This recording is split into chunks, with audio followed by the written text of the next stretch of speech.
Well, hello, here we are for the fourth of our wise words from the first two pages of the Bible to help us find shalom, that's peace and well-being during lockdown.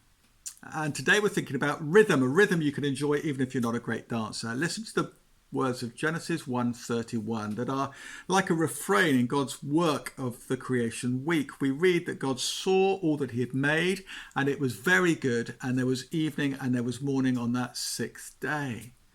God is a God of order, and made in his image. That means that our days need order if we are to thrive. We thought of rest being 1 day in 7 last time, but there's a rest every day here, isn't there? I wonder whether that lack of daily boundaries to contain our work and give space for thought are one of the many reasons behind the rise in mental illness in our time. This came home to me recently reading Far from the Madding Crowd. Listen to this paragraph. It says so much. The heroine Bathsheba had walked nearly 2 miles of her journey, watching how the day was retreating and thinking how the time of deeds was quietly melting into the time of thought to give place in its turn to the time of prayer and sleep. It's a wonderful paragraph. It reminds us just over 100 years ago, people had headspace because they walked. But not only that, but the day had structure because work was predominantly done during daylight hours.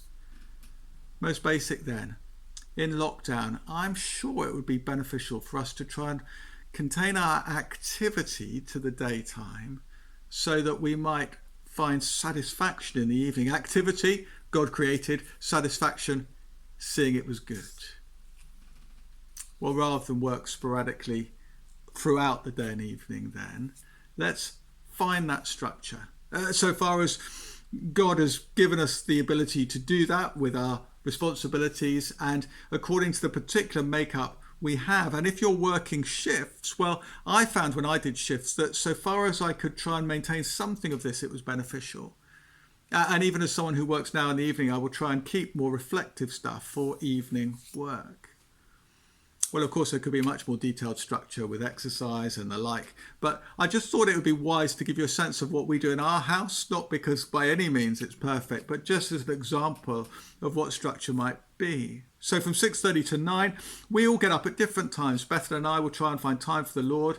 We'll all eat at different times, our breakfast, but from 9 o'clock we try and have our activity, whether that's schooling or going out together or later on the kids having tech time. 12:30 is usually time for lunch-ish. At 5:30, dinner.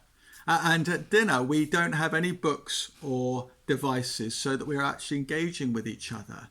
And I guess the ideal is to talk about what we've done in the day being good and finding satisfaction and celebrating satisfaction in that.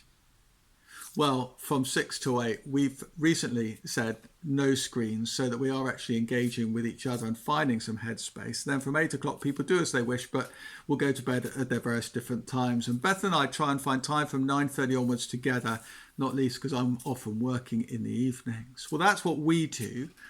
And I commend to you finding your right rhythm so that you might thrive during this time of coronavirus.